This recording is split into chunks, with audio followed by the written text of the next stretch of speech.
Good morning student, welcome to SRIT।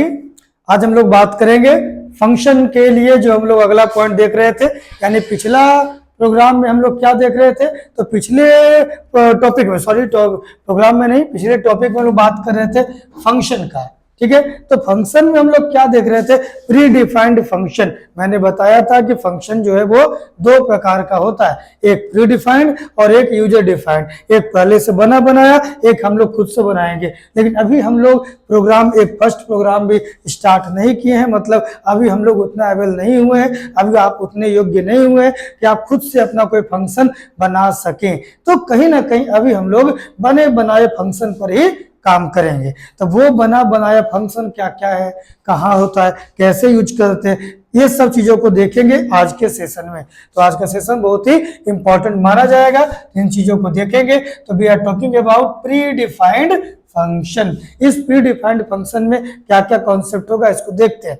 वो देखने से पहले एक लाइन और समझना होगा, मतलब कि कुछ प्री डिफाइंड फंक्शन हमारे पास है। तो लाइक होता क्या है कि कोडिंग में यानी कि कंपाइलर में मान लीजिए आपके पास कोई फंक्शन है x, एक फंक्शन है x, एक फंक्शन है y, एक फंक्शन है z। तो मतलब ये कि अगर आपके पास बहुत सारे फंक्शंस हैं तो कहीं ना कहीं ये सारे जो फंक्शंस हैं तो उन सारे फंक्शंस को किसी जगह स्टोर करके रखा गया है।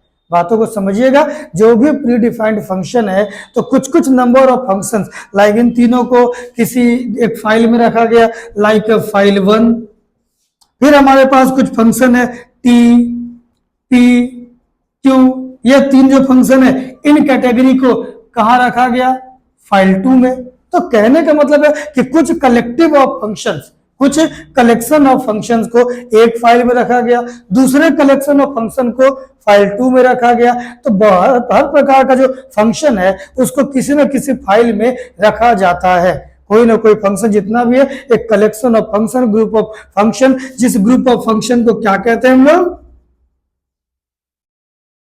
Library function. क्या कहेंगे, लाइब्रेरी फंक्शन। तो सम ग्रुप ऑफ फंक्शन को कहा जाता है लाइब्रेरी फंक्शन। जैसे कि ये x, y, z एक ग्रुप ऑफ फंक्शन है, t, p, q ये ग्रुप ऑफ फंक्शन है। इन सारे ग्रुप ऑफ फंक्शंस को अलग अलग फाइल्स में स्टोर करके रखा जाता है और इसी फाइल को हम लोग क्या कहते हैं, इसी फाइल को कहते हैं हेडर फाइल। इसका मतलब कि हेडर फाइल क्या होता है, हेडर फाइल एक फाइल है जिसके अंदर बहुत सारे फंक्शन को स्टोर करके रखा जाता है।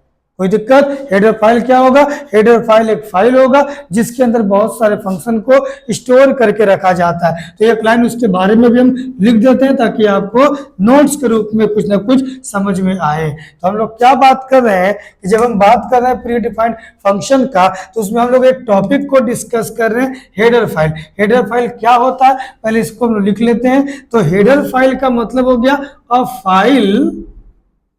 फाइल which contains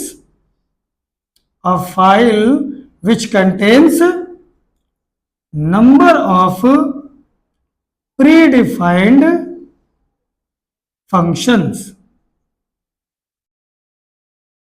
मतलब कुछ ग्रुप ऑफ फंक्शन को जिस फाइल में स्टोर करके रखा जाएगा उस फाइल को क्या कहेंगे, header file. And if you want to access any predefined function, if the coder, the programmer, the user want to access the predefined function and you know that predefined functions are stored in somewhere header file, then first of all you need to contact with that header file। आपको उस header file से contact करना पड़ेगा और उस header file के according आपको data access करना पड़ेगा। क्या मतलब, जैसे बात समझेंगे कि हमारे पास कुछ प्रीडिफाइंड फंक्शंस हैं, तो हम लोग एक टॉपिक क्या बनाएंगे कि हमारे पास कुछ प्रीडिफाइंड फंक्शंस हैं, प्रीडिफाइंड फंक्शंस, और ये सारे फंक्शन किसी न किसी हेडर फाइल्स में स्टोर होते हैं। ये फंक्शन कोई ना कोई हेडर फाइल में स्टोर होता है। जैसे कि मेरे पास एक फंक्शन होगा प्रिंट एफ, एक फंक्शन है प्रिंट। अभी हम लोग इसके इस्तेमाल पे नहीं गए हैं, अगले सेक्शन में हम लोग इन चीजों को भी देखेंगे कि इसका इस्तेमाल क्या है, कैसे है। लेकिन अभी हम लोग समझ रहे हैं कि फंक्शन क्या क्या है और वो किस हेडर फाइल में रखा गया है। तो प्रिंटफ एक फंक्शन है, स्कैनफ एक फंक्शन है। ये दोनों ही फंक्शन किस हेडर फाइल में है? stdio.h। डॉट एच का मतलब होता है डॉट हेडर फाइल, ठीक है, एच का मतलब हेडर फाइल। तो कोई भी हेडर फाइल होगा तो उसका एक्सटेंशन क्या होगा? Dot H. तो हम लोग क्या बात कर रहे हैं? प्रिंटफ स्कैनफ एक प्री डिफाइंड फंक्शन है जो किस फाइल के अंदर है? stdio.h, जिसे हम लोग कहते हैं स्टैंडर्ड इनपुट और आउटपुट। ओके, सिमिलरली कुछ फंक्शन और हैं like clr, scr and get ch। इसका काम स्क्रीन को क्लियर करना होता है और इसका काम होल्ड करना। ये कहां पे स्टोर है? तो ये स्टोर है आपको conio.h।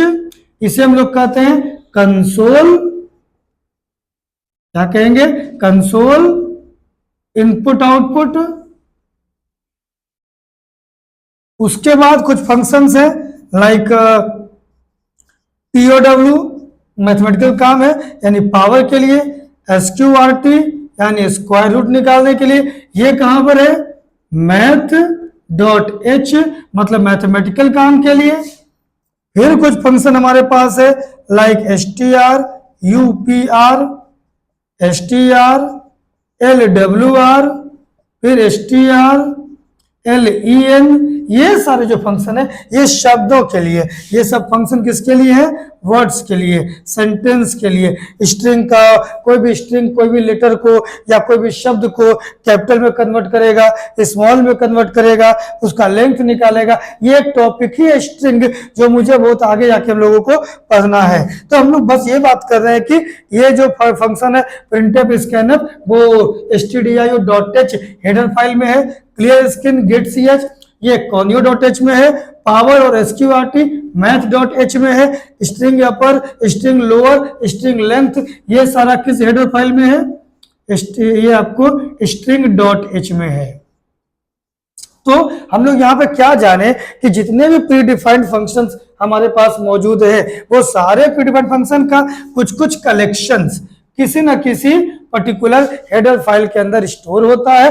अगर आपको किसी फंक्शन को यूज करना देन आपको उसके रिस्पेक्टिव हेडर फाइल से कंसल्ट करना पड़ेगा। Means if you want to access printf then you have no need to access string.h, क्योंकि अगर मुझे प्रिंटफ का इस्तेमाल करना है तो stdio से मतलब होगा, क्लियर स्कैन गेट ch का इस्तेमाल करना है तो conio से मतलब होगा, POW SQRT का इस्तेमाल करना है तो math.h से मतलब होगा और इन सब का इस्तेमाल करना है तो string.h से मतलब होगा।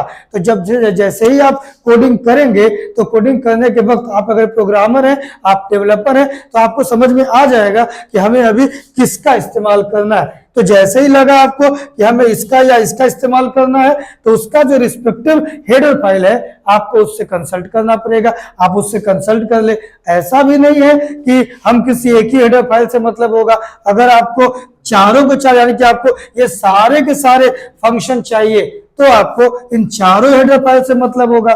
फिर इन चारों हेडर फाइल को आप अपने प्रोग्राम में इंबेड करेंगे, अटैच करेंगे ताकि आपको ये सारा का सारा फंक्शन जो है वो मिल जाए। क्लियर है? तो ये कहलाता है कि प्री डिफाइंड फंक्शन मतलब बना बनाया फंक्शन। इस फंक्शन को यूज करने के लिए इसका रिस्पेक्टिव हेडर फाइल हमारे पास होता है, तो जिस फंक्शन को यूज करना है उसके हेडर फाइल से हम लोगों को मतलब होता है। क्लियर? तो आज का टॉपिक था हम लोगों का कि प्री डिफाइंड फंक्शन क्या होता है और वो किस हेडर फाइल में होता है, कैसे उसका इस्तेमाल करेंगे। आगे देखेंगे इन सारे फंक्शन का इस्तेमाल क्या है और उसको यूज कैसे करेंगे। आज के लिए इतना ही, धन्यवाद।